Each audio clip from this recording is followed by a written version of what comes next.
오늘은 1400년의 시간을 가로질러 2026년의 대한민국 청년과 7세기 신라의 육두품 지식인을 나란히 세워보려 합니다. 우리는 과연 원효보다 나은 세상에 살고 있는 걸까요? 아니면 더 화려하게 장식된 거대한 무덤 속에 갇혀 있는 걸까요? 새벽 4시 30분, 2026년 서울. 당신은 충혈된 눈을 비비며 일어납니다. 몸은 천근만근이지만 인스타그램에 올릴 오운한 사진을 찍기 위해 억지로 몸을 일으킵니다. 수면 부족으로 머리가 빠지고 건강이 나빠져도 멈출 수 없습니다. 이른바 갓생. 신처럼 부지런히 살지 않으면 도태된다는 강박이 당신의 어깨를 짓누릅니다. 서기 661년 신라의 국경지대, 여기 또 한 사람이 있습니다. 그 역시 성공을 위해, 아니 생존을 위해 억수 같은 비를 뚫고 걷고 있습니다. 그의 이름은 원효. 당대 최고의 지식인이었지만 그 또한 헬신라를 탈출해 당나라 유학을 가려던 절박한 청년이었습니다. 여러분이 그토록 노력하는 이유, 솔직히 말해볼까요? 결국은 내 집 마련, 그리고 신분 상승 아닌가요? 그런데 말이죠. 신라 시대에는 돈이 아무리 많아도 집을 넓힐 수 없었습니다. 법이 정해놓은 수저의 한계 때문이었죠. 삼국사기 옥사조를 보면 기막힌 숫자들이 나옵니다. 증골 귀족은 방의 길이와 폭을 24자, 약 7.2m까지 지을 수 있었습니다.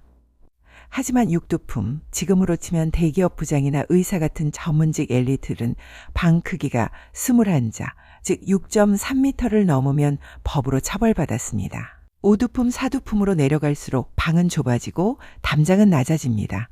기와의 장식 하나, 계단 돌 하나까지 신분에 따라 철저히 통제됐습니다. 6두품은 아무리 돈을 벌어도 금과 은으로 집을 꾸밀 수 없었고 비단으로 수놓은 병풍조차 칠 수 없었습니다. 이것은 단순한 규제가 아닙니다. 욕망의 크기조차 검열하게 만드는 국가적 차원의 정서적 학대였습니다. 자, 그럼 2026년에 서울로 돌아와 볼까요? 이제 신라의 골품제는 사라졌습니다. 법적으로 우리는 평등합니다. 그런데 왜 우리는 여전히 좁은 방에 갇혀 있을까요? 국토교통부 통계에 따르면 서울의 연소득 대비 주택가격 배수, 즉 PIR은 13.9배에 달합니다. 숨만 쉬고 월급을 한 푼도 안 쓰고 14년을 모아야 서울에 집 한 채를 살 수 있다는 뜻입니다. 신라 때는 법이 21자로 제한했다면 지금은 자본이 우리를 5평 원룸 혹은 대출 이자가 꽉 찬 영끌 아파트에 가둬둡니다. 2026년 현재 청년 세대의 자산은 뒷걸음질 치고 있습니다. 50대, 60대의 자산이 늘어나는 동안 39세 이하 청년 가구의 순자산은 오히려 감소하는 K자형 양극화가 심화되고 있죠. 신라의 육두품이 진골이 될 수 없었던 것처럼 오늘날의 흑수저는 얼죽신을 외치며 발버둥 쳐도 자산 계급의 사다리를 오르기가 불가능에 가까워졌습니다. 원효는 이 답답한 21자의 감옥, 신라를 탈출하고 싶었을 겁니다. 그에게 당나라 유학은 지금의 아이비리그 유학이나 의대 입시보다 더 절박한 동아줄이었습니다. 사실 원효는 이미 한 번 실패한 전적도 있습니다. 10년 전 육로로 유학을 가려다 고구려 국경수비대에게 잡혀 첩자로 몰려 죽을 뻔했거든요. 그 트라우마를 안고 이번엔 백길로 2번째 도전을 한 겁니다. 그렇게 배를 타러 가다가 도착한 곳이 지금의 평택 혹은 화성 인근 당시의 당항성 근처였습니다. 폭우가 쏟아지는 밤, 원효는 비를 피할 동굴을 발견하고 거기서 단잠을 잡니다.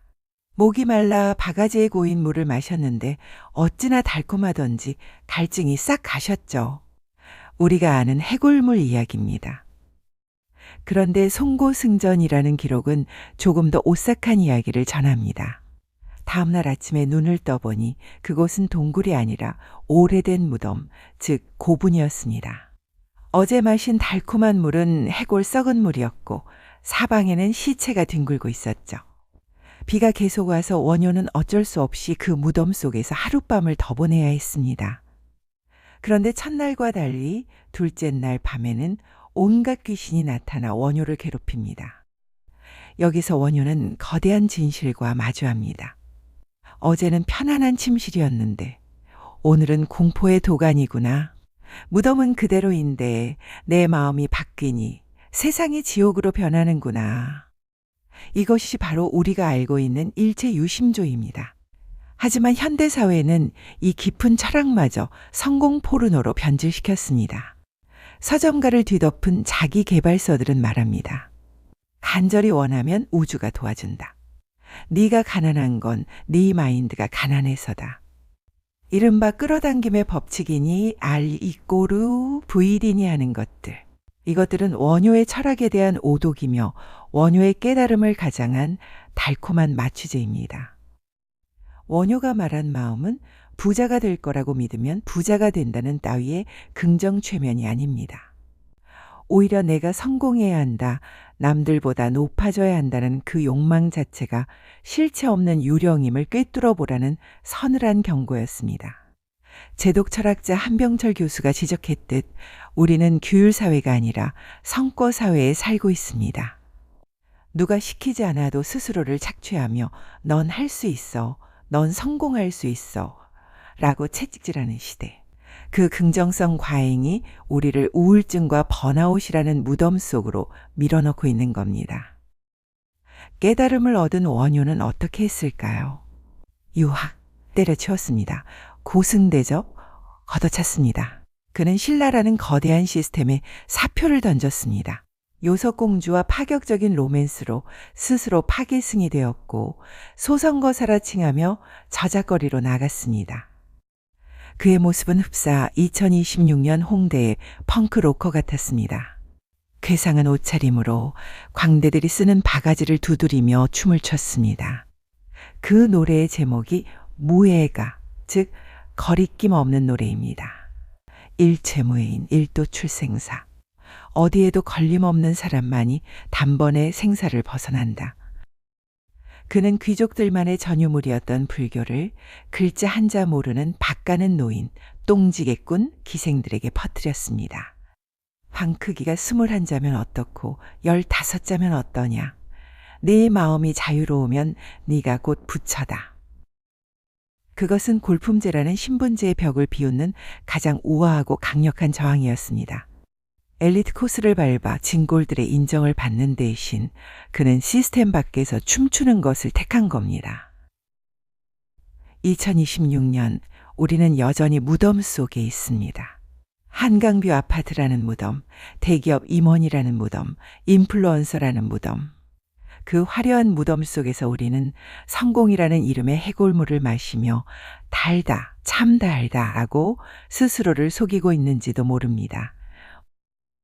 원효는 그 물을 토해내고서야 비로소 자유를 얻었습니다. 그가 우리에게 던지는 질문은 명확합니다. 당신은 지금 갈증을 채우기 위해 썩은 물을 마시고 있는가? 아니면 무덤 밖으로 걸어나와 춤을 출 용기가 있는가? 세상이 정해놓은 PIR 13.9년의 벽 앞에서 절망하는 대신 오늘 하루 내 마음을 올가매는 욕망의 끈 하나를 툭 끊어보는 건 어떨까요? 진정한 갓생은 새벽 4시에 일어나는 것이 아니라 남들의 시선이라는 감옥, 남들과의 비교라는 감옥에서 뛰쳐나오는 그 순간 시작되는 것일지도 모릅니다. 역사풍자극장, 오늘 원효의 해골물 이야기는 여기까지입니다.